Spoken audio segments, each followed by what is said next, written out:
നമസ്കാരം, മലയാളി വാർത്തയിലേക്ക് സ്വാഗതം. മോൻസൺ മാവുങ്കലിനേക്കാൾ വലിയ കേടികൾ.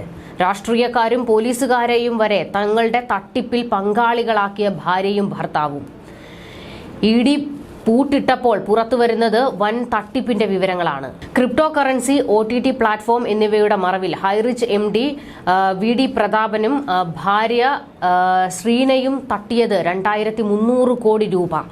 ഇതിന്റെ പങ്ക് കേരളത്തിലെ രാഷ്ട്രീയ നേതൃത്വത്തിനും കിട്ടിയെന്ന വിവരങ്ങളാണ് പുറത്തുവരുന്നത്. ഇതിന്റെ കണക്കുകൾ ED പുറത്തുവിട്ടു. തട്ടിപ്പ് നടത്തിയ തുകയിൽ വലിയ ഒരു പങ്ക് വിദേശത്തേക്ക് കടത്തിയ ഉടമകൾ കാനഡയിൽ രൂപീകരിച്ച കമ്പനി കേന്ദ്രീകരിച്ചും ED അന്വേഷണം ആരംഭിച്ചിട്ടുണ്ട്. ഈയിടെ നടന്ന സർക്കാർ പരിപാടിയുടെ പ്രധാന സ്പോൺസർമാരും ഇവരായിരുന്നു. ഇതടക്കം ED പരിശോധിച്ചു വരികയാണ്. എന്തായാലും വീണ്ടും രാഷ്ട്രീയക്കാർക്ക് കുരുക്കാകുന്ന വിവരങ്ങളാണ് പുറത്തുവരുന്നത്.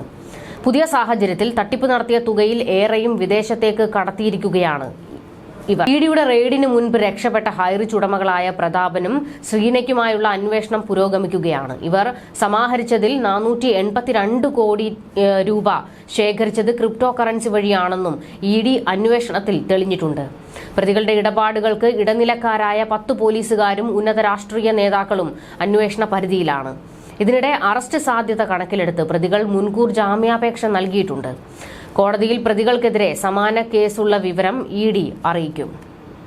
ഹൈറിച്ചിന്റെ ഹെഡ് ഓഫീസ്, തൃശൂരിലെയും എറണാകുളത്തെയും ശാഖകൾ, ഉടമകളുടെ വീടുകൾ എന്നിവിടങ്ങളിലെ റെയ്ഡിൽ ഞെട്ടിക്കുന്ന വിവരങ്ങളാണ് കിട്ടിയത്. HR കോയിൻ വഴി 1138 കോടിയാണ് തട്ടിയത്.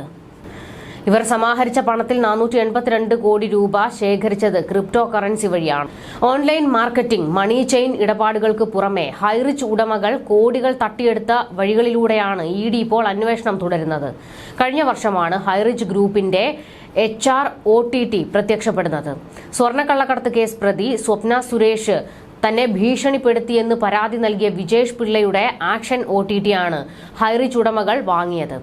പുത്തൻ പടങ്ങളടക്കം റിലീസ് ചെയ്ത് സബ്സ്ക്രൈബേഴ്സിനെ ആകർഷിക്കുകയായിരുന്നു ലക്ഷ്യം. ആയിരക്കണക്കിന് ആളുകളിൽ നിന്ന് 5 ലക്ഷം വീതം നിക്ഷേപം വാങ്ങിയായിരുന്നു തുടക്കം.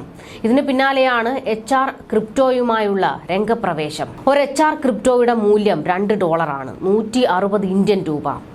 ബേസിക്, പ്രീമിയം എന്നിങ്ങനെ തരംതിരിച്ച് ആയിരക്കണക്കിന് പേരിൽ നിന്നും സമാഹരിച്ചത് കോടികളാണ്. കാനഡയിൽ കമ്പനി രൂപീകരിച്ചത് ഹവാല ഇടപാടുകളുടെ ഭാഗമായാണെന്നാണ് EDക്ക് ലഭിച്ചിരിക്കുന്ന വിവരം. റിസർവ് ബാങ്കിന്റെ അനുമതി ഇല്ലാതെയാണ് ക്രിപ്റ്റോ ഇടപാടുകൾ നടത്തിയതെന്നും കണ്ടെത്തലുണ്ട്. 126 കോടി രൂപയുടെ GST വെട്ടിപ്പിന്റെ പേരിലും കമ്പനി കുടുങ്ങിയിരുന്നു. GST വെട്ടിപ്പ് മാത്രമെന്ന വാദമുയർത്തി പ്രതാപനും ശ്രീനയും പിടിച്ചു നിൽക്കാൻ ശ്രമിച്ചുവെങ്കിലും 1.63 ലക്ഷം നിക്ഷേപകരിൽ നിന്നായി 1630 കോടി തട്ടിയെന്ന പോലീസ് റിപ്പോർട്ട് പുറത്തു വന്നതാണ് നിർണായകമായത്. ചോദ്യം ചെയ്യലിൽ ഹാജരാകാൻ ആവശ്യപ്പെട്ട് ഹൈറിച്ച് ഓൺലൈൻ ഉടമകളായ KD പ്രതാപനും ശ്രീനയ്ക്കും എൻഫോഴ്സ്മെന്റ് ഡയറക്ടറേറ്റ് നോട്ടീസ് നൽകിയിരുന്നു. കഴിഞ്ഞ ദിവസം ഉടമകളുടെ വീട്ടിലും ഓഫീസിലും ED നടത്തിയ റെയ്ഡിൽ മണിക്കൂറുകളാണ് നീണ്ടത്. ED എത്തുന്നതിന് തൊട്ടു മുൻപ് company MD KD Prathapan, CEO കൂടിയായ ഭാര്യ ശ്രീന പ്രതാപൻ, ഡ്രൈവർ ശരൺ എന്നിവർ കടന്നുകളയുകയായിരുന്നു.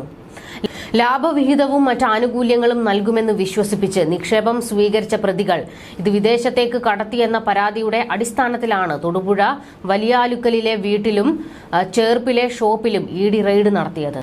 3000 പേരിൽ നിന്ന് 5 ലക്ഷം രൂപ വീതം വാങ്ങി സ്വരൂപിച്ച് 150 കോടിയിൽ 100 കോടി ഹവാല ഇടപാടുകൾ വഴി വിദേശത്തേക്ക് കടത്തിയെന്നാണ് പരാതി. UK ആസ്ഥാനമായി കമ്പനി രജിസ്റ്റർ ചെയ്ത് ബിറ്റ്കോയിൻ ഇടപാടുകൾ വഴിയും തട്ടിപ്പ് നടത്തി. 15 സംസ്ഥാനങ്ങളിലായി കമ്പനിക്കുള്ള 60 അക്കൗണ്ടുകളുടെ വിവരങ്ങളും ED പരിശോധിച്ചു വരികയാണ്.